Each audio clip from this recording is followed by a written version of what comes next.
Shalom Bracha, nous poursuivons avec la 6e Mishnah, Mishnah Vav du 5e Pérek. Là, nous avons vu les dynim de Netar Revaï de la 4e année, et la Mishnah revient concernant le din du Biur Maasrot. Alors, Biur Maasrot, c'est ce que va nous expliquer ici la Mishnah. On apprend du Pasuk, rappelle le Barthénora, Miktseh Shalosh Shanim Totziet Kol Maasar Tevuatra, à la fin de 3 ans, tu sortiras tout le maasar de ta récolte. C'est-à-dire que il faut donner la terouma au Kohen, même si on a prélevé, on a gardé, il faut, après 3 ans, donc comme nous allons voir le biur, c'est la 4e année, et il faut, au moment, donc à la 4e et la 7e année, et au moment du biur, eh bien, il faut donner la terouma au Kohen, donner le maaser au Lévi, la troumat maaser, le maaser sheni, consommer tout à Yerushalayim avant. Et lorsqu'arrive Erev Yom Tov Harishon Shel Pesach, c'est-à-dire veille du premier jour de Yom Tov, donc de Pesach, de cette 4e année, puisqu'on apprend aussi, dit le Barthénora, d'un Pasuk, que c'est à Pesach, à ce moment-là, donc chez le Révi de la 4e année, chez le Shvi de la 7e année, donc après 3 ans et après encore 3 ans, Haya Biur, il y avait donc le din du Biur Maasrot. Donc ce din de Biur Maasrot doit se faire Ketzad Haya Biur, comment il se faisait, comment on faisait le Biur. Eh bien, Notnim Teruma ou Trumat Maaser la Baalim. Alors il faut, la Teruma qu'on avait prélevée, la donner au Kohen. La Troumat Maaser qu'on avait prélevé, donné au Kohen. C'est le Lévi qui a prélevé, lui, de donner au Kohen. Maaser Rishon les Be'alav. Le Maaser Rishon devait être donné à son propriétaire, au Lévi. Le Maaser Ani les Be'alav. Le Maaser Ani, le Maaser qu'on donne aux pauvres, puisque nous avons vu que la 3e et la 6e année, le Maaser Sheni devient Maaser Ani. Il faut donner donc aux pauvres. Maaser Sheni et le Maaser Sheni de la 1re, 2e, 4e et 5e année. Vers Bikurim et les Bikurim, les prémices, Midbaharim Bechol Makom. Il faut donc, dit le Barthénora, les faire disparaître du monde. Donc, ou bien on doit terminer les manger. Si on est donc en dehors de Yerushalayim, eh bien, on les, comme dit Midbaharim Bechol Makom, là où ils se trouvent, même si donc on est loin, on ne peut pas les amener, on ne peut pas les manger au Yerushalayim, on les fera le biur, c'est-à-dire on les fera disparaître de ce monde, on les jette dans la mer, on les brûle, parce que après cette limite, après ce zman biur, on ne peut plus les garder. Rabbi Shimon Omer, Rabbi Kurim, Nitanim la Kohanim Keteruma. Rabbi Shimon dit les Bikurim vont être donnés aux Kohanim comme la Teruma.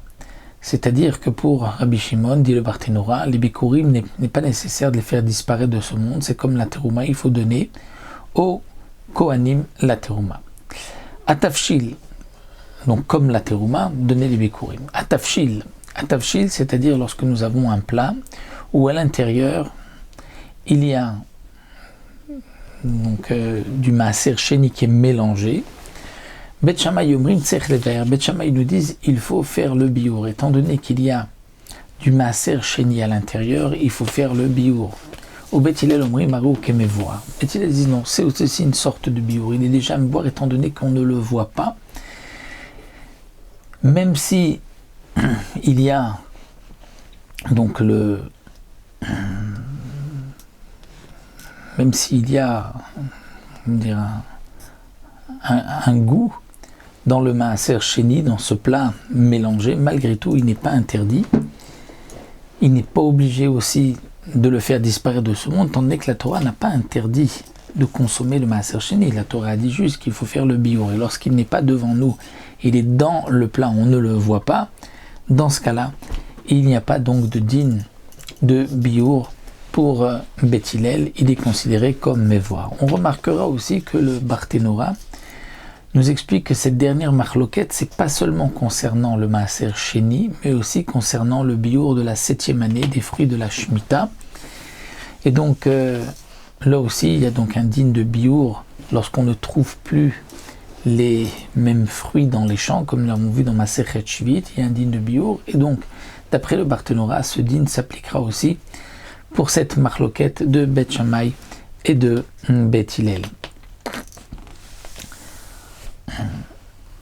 Le Rash nous rapporte le Yerushalmi qui explique la marloquette entre Beth Shammai et Beth Hillel, que si c'est un plat où il y a à l'intérieur du vin ou des épices de Maaser Sheni, là tout le monde est d'accord qu'il n'est pas nécessaire de faire le biour, parce que on ne voit rien dans une plat, c'est juste donc des épices, du vin qui sont mélangés, c'est considéré comme déjà comme s'il y avait eu un biour. De même, s'il y a du pain ou de l'huile de Maaser Sheni mélangée avec autre chose, et que on remarque ce pain, on remarque cette huile, le pain, il est là, l'huile flotte un petit peu, donc on voit ce pain, cette huile du Maaser Sheni, là c'est sûr qu'il faut faire le biour, même d'après Beth Hillel. Leur marloquette, c'est lorsqu'il y a des fruits de Maaser Sheni et des fruits choulin qui ont été cuits ensemble. Beth Shammai dit que il faut faire le biour étant donné qu'on voit des fruits de Maaser Sheni dans le plat. Beth Hillel disent non, étant donné qu'ils ont cuit, ils ont été écrasés, et qu'on ne sait pas quel est le morceau Maaser Sheni, lequel est choulin. Donc ceci est considéré comme s'il y avait déjà eu un biour, et il n'est pas nécessaire de faire un biour pour ce Maaser Sheni mélangé dans ce plat. Donc là nous avons vu le din du biour. Ce din du biour donc est de deux manières, comme nous l'avons vu. Pour le Maaser Sheni, les bikurim, il faut le faire disparaître de ce monde, donc les jeter à la mer, les brûler, alors que pour la Troumat Maaser, comme nous avons vu le Maaser Ani, il faut donner au Kohen, donner au Lévi, mais ensuite le Kohen, le Lévi ou le pauvre pourront garder et manger même bien après le biour.